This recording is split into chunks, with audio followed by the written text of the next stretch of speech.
আজকের ভিডিওটা খুবই মনোযোগ সহকারে দেখবেন। দেখতেই পাচ্ছেন একটি নতুন বাড়ি যেটাতে এখনো গৃহপ্রবেশ হয়নি, আর গৃহপ্রবেশের আগেই দেখা যাচ্ছে বিভিন্ন ধরনের প্রবলেম। এখানে যে প্রবলেমটা হয়েছে দেখতেই পাচ্ছেন, ডোর ফ্রেম যেটাকে আমরা চৌকাঠ বলি, চৌকাঠের সাইডের যে নাচটা রয়েছে সেখান থেকে কিন্তু প্লাস্টার অটোমেটিকলি ফেটে বেরিয়ে যাচ্ছে, আর মিস্ত্রি কিন্তু সেই জায়গাটাকে রিপেয়ারিং করার জন্য হাতুড়ি দিয়ে পুরো প্লাস্টারটাকেই ঝরিয়ে দিচ্ছে। আর এটা কিন্তু অনেক বড় একটা সমস্যা নতুন একটি বাড়ির জন্য। এবার আপনি হয়তো ভাবছেন কেন হলো এমন সমস্যা। মূলত 4টে কারণে এই সমস্যাটা হতে পারে। ভিডিওটি একদম স্কিপ না করে পুরো ভিডিওটি দেখার চেষ্টা করবেন, কারণ সেই 4টে পয়েন্ট নিয়ে আমি ডিটেলসে আলোচনা করব আপনাদের সাথে। গুড ইভিনিং সকলকেই, কেমন আছেন সবাই? আশা করি সকলেই ভালো আছেন। সবকিছু বারবার বাড়িঘর একবার। চ্যানেলটিতে নতুন হয়ে থাকলে অবশ্যই কিন্তু চ্যানেলটিকে সাবস্ক্রাইব করে দেবেন, কারণ এই চ্যানেলে আমি প্রতিনিয়ত এরকম ইনফরমেটিভ ভিডিও আপলোড করতে থাকি, যেসব ভিডিও দেখলে একটি বাড়ি বানানোর ক্ষেত্রে আপনাদের কিন্তু যথেষ্ট নলেজ থাকবে। আর ভিডিওটি যদি ভালো লাগে তাহলে অবশ্যই কিন্তু ভিডিওটিকে একটি লাইক করে দেবেন। আজকের ভিডিওটা আপনি যদি মিস্ত্রি হন অথবা ঠিকাদার, আপনাদের জন্য কিন্তু খুবই গুরুত্বপূর্ণ, কারণ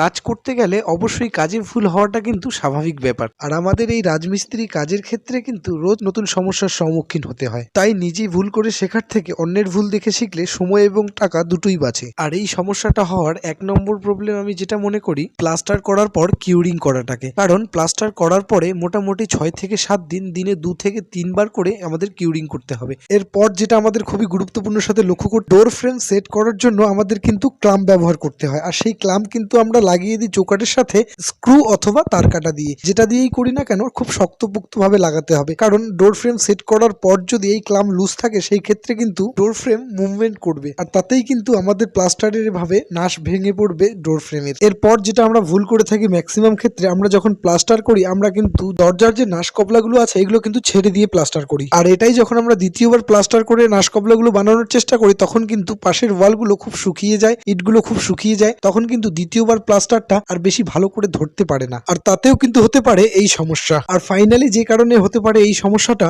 যখন আমরা প্লাস্টার করি আমাদেরকে কিন্তু খুবই গুরুত্বপূর্ণ সাথে লক্ষ্য করতে হবে, আমাদের যে চৌকাঠের সেটার নাশগুলো যখন আমরা প্লাস্টার করব, আমরা কিন্তু অবশ্যই লক্ষ্য করব চৌকাঠের যে পাশিটা রয়েছে সেটার উপরে যাতে মশলাটা অনেকটা বেশি না উঠে যায়। দেখতেই পাচ্ছেন এখানে কমসে কম 1.5 ইঞ্চির উপরে কিন্তু চৌকাঠের পাশির উপরে প্লাস্টার করে দেওয়া হয়েছে, সেই জন্যও কিন্তু হতে পারে এই সমস্যাটা। আর আমার এই চ্যানেলে 200রও বেশি ভিডিও আপলোড করা রয়েছে, প্রত্যেকটা পয়েন্ট 2-3টে করে ভিডিও করে এই চ্যানেলে আপলোড করেছি। শেষ পর্যন্ত কিন্তু চ্যানেলটাকে সাবস্ক্রাইব করে দিয়েই বেরিয়ে যাবেন। আর যেহেতু আপনি এই ভিডিওটিতে ক্লিক করছেন, অবশ্যই কিন্তু আপনি কনস্ট্রাকশন কাজের নলেজ পেতে ভালোবাসেন। আর একটি বাড়ি বানাতে যত সমস্যার সম্মুখীন হতে হয় সে সব পয়েন্ট নিয়ে কিন্তু একটি করে ভিডিও আমার এই চ্যানেলে পেয়েই যাবেন। তো আজকের জন্য এতটাই। দেখা হচ্ছে আরেকটা নতুন ভিডিও নিয়ে। ভালো থাকবেন সকলেই।